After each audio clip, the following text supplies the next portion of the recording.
Sino pa yung mga opisyal ng PNP dyan? Dapat kayo ngayon nasa gitna ng kalsada, dapat kayo yung leader. Hindi kayo boss dyan na parang hari kayo dyan na nakaupo sa napakagandang upuan para mag-utos-utos lang. Dapat leader kayo eh. Dapat kayong nangunguna sa serbisyo. Hindi yung nag-uutos-utos lang kayo dyan. Paano susunod yung mga tao sa inyo? Eh kayo mismo hindi nyo alam yung trabaho. Diba? Oh, hamunin ko kayong lahat dyan. Sa mga general dyan na nakaupo sa napakagandang upuan, sige, hamunin ko kayo. Alam nyo ba mag-serve ng traffic? Alam nyo ba? Alam nyo ba paano mag-traffic sa gitna ng traffic, sa gitna ng kalsada? Baka di nyo pa alam yan. Sino mauna? Sino yung mauli? Kung walang traffic light, baka di nyo pa alam kung paano magmando ng traffic dyan. Diba? General kayong tinuringan, di nyo pa alam ang warrant of arrest. Putik. Warrant of arrest lang di mo alam. Alam mo yung warrant of arrest? Pwede ka daw mag-aresto kahit walang warrant of arrest. Putik, ano yun? Pwede na lang pala akong magdampot dyan kahit sino.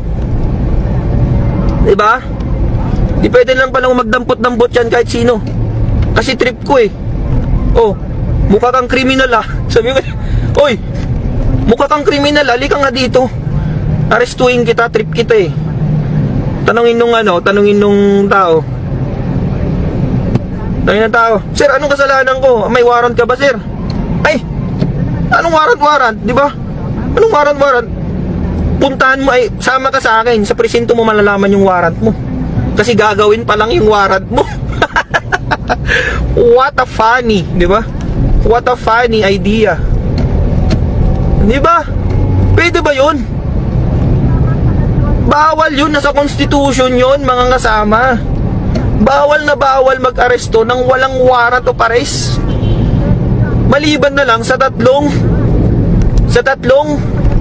exemption. Ano yung mga tatlong exemption na yun? Sabihin ko na sa'yo, sir.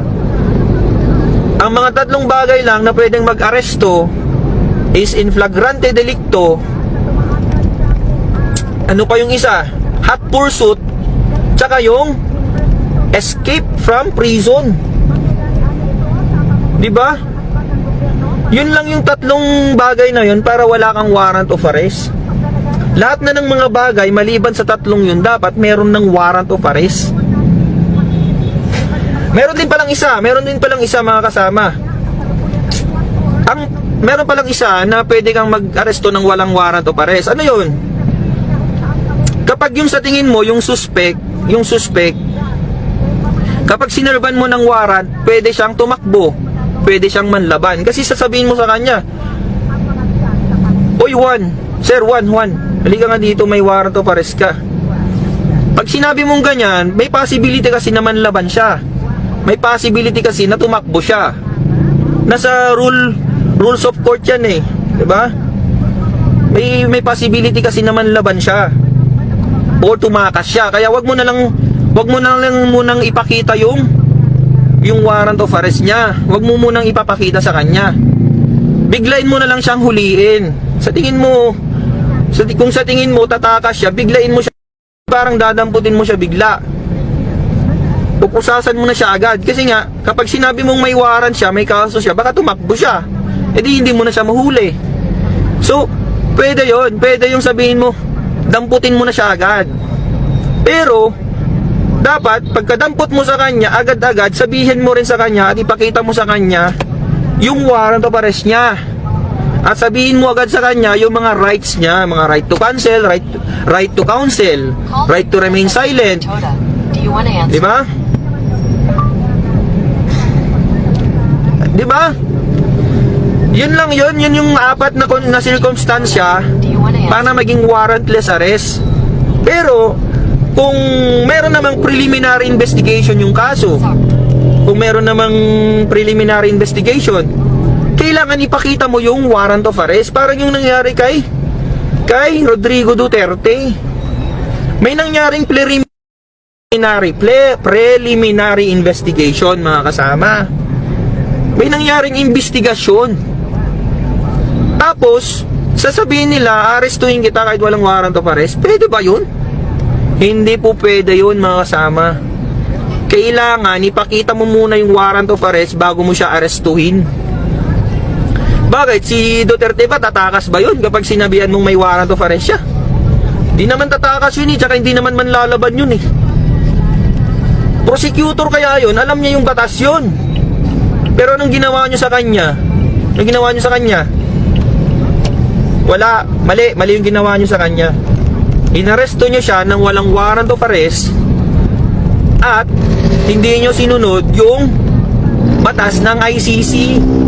Ang sabi sa ICC, pagkatapos yung maaresto yung isang tao, dapat dalhin nyo siya sa competent judicial authority, mga kasama. Competent judicial authority. Pero anong sabi ng administrasyon? Anong sabi ng administrasyon regarding that? Ang sabi niya, ay sabi nila, competent authority daw yung, competent judicial authority daw yung DOJ na nandun. Putik na yan. Anong klaseng pag-iisip yan, mga kasama? Paano naging competent judicial authority yung DOJ? Ang DOJ, mga kasama, is considered as quasi-judicial. Quasi-judicial lang siya. Hindi siya fully competent judicial authority. Bakit? Korte ba ang DOJ? Korte ba ang DOJ? Siyempre hindi. Department of Justice is not a court. Ang sinasabi ng ICC, pagkatapos nyo mahuli si Duterte, dapat dalhin nyo sa competent judicial authority. Ano yung competent judicial authority na yan? In short, ang tawag dyan ay korte. Kahit anong korte sa Pilipinas, pwede. Kahit nga sa pinakamababang korte na lang sana Pero anong ginawa? Dinala saan? Villamor Air Base, mga kasama. Bakit? Korte ba yun? Siyempre hindi korte yun. Walang judge dun Sino magsasabi na tama o mali yung pagka-aresto niya kung walang judge? Siyempre kailangan mo ng judge para magsabi sa'yo ng ganito, ganyan. Ang sabi ng administrasyon, meron daw DOJ personnel na kasama dun. Siya na daw yung judicial authority. Putik, sabi ko na nga ba Bangag talaga tong mga to no? Walang alam sa batas. Kawawa naman ang Pilipinas kung ganyan. Ako, patrolman lang ako, mga kasama. Hindi ako abogado, pero may alam ako sa batas. Hindi ko naman sinasabing alam ko lahat, pero may alam ako sa batas. Judicial authority is a court. Villamor Air Base is not a court. And DOJ is not a court. Ano yung mga yan? Rason lang yan ng mga bangag. Kasi wala silang alam. Or alam nila, pero nilulusot lang nila yung gusto nila. Pero hindi nyo maloloko ang mga Pilipino. Diba? Hindi nyo kami maloloko kasi may isip din kami, hindi lang kayo. Ang problema lang kasi sa inyo, bangag kayo.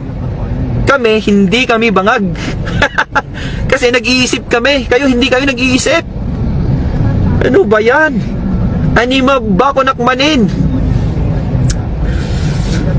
Kanina pa ako salita ng salita dito, wala man lang mag-comment ng maganda dito.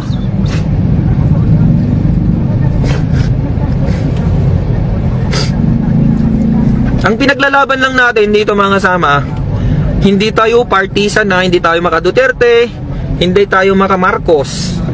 Sasabihin ko sa inyo clarification lang.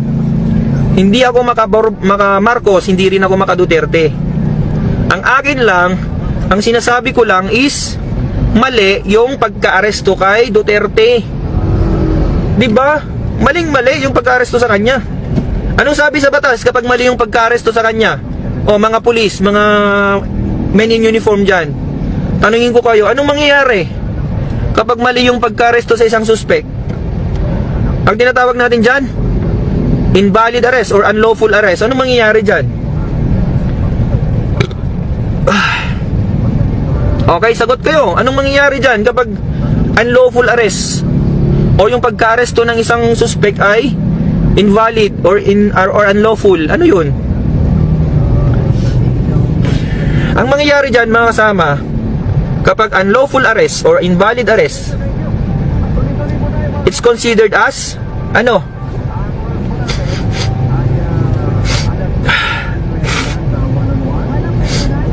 Any unlawful arrest, any unlawful arrest is considered to be invalid. Ibig sabihin nun, mga kasama, kapag unlawful yung pagka-arrest mo, hindi sang-ayon sa batas yung pagka-arrest mo, yung pagka-arresto mo na yun, it's considered as invalid. Anong ibig sabihin nun? Inaresto ko si Juan, hindi dumaan sa tamang proseso. Okay, si Juan, mapapawalang bilanggo siya. Mapapalaya siya. Mapapalaya siya. Parang kayo nangyari kay Duterte. Kapag unlawful yung pagka-aresto sa kanya, ang mangyayari sa kanya, magiging invalid yung arrest niya. Ibig sabihin, kapag invalid yung arrest niya, mapapawalang bilanggo siya. Pwede siyang pabalikin sa Pilipinas. Yun yung nang mangyayari dyan. Okay na ba? Clear na ba tayo dyan, mga kasama? Patrolman lang ako, patrolman ako. Tuturuan ko mga general, putik. Ano ba yun? Anong klaseng mga Pilipino tayo? Anong klaseng Pilipino tayo, mga kasama? Di ba kayo nahiya na ganyan ang nangyayari?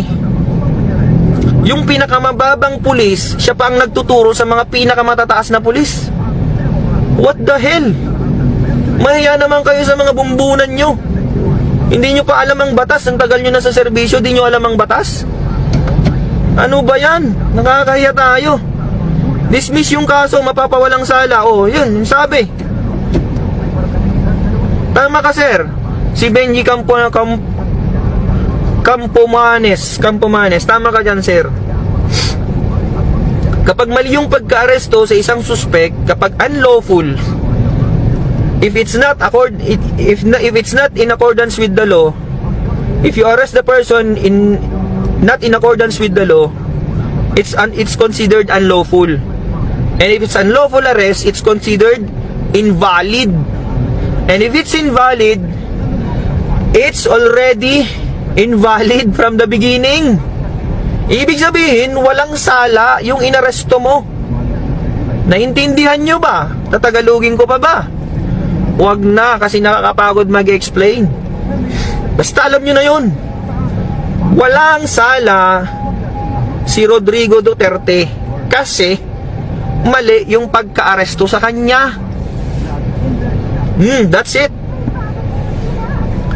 Mali yung pagka-aresto sa kanya. So ibig sabihin, walang sala si Duterte. Ibig sabihin, pauwiin na siya sa Pilipinas. Hindi mo pwedeng i-detain yung tao na walang kasalanan, na walang kaso. Wala nga siyang kaso eh. Ba't nyo i-detain dyan sa ICC? Yun lang ang point ko, mga kasama. Kaya ako galit na galit kasi mali yung sistema natin. Mali pa yung mga mindset ng mga opisyal natin. Ang daming mali sa Pilipinas.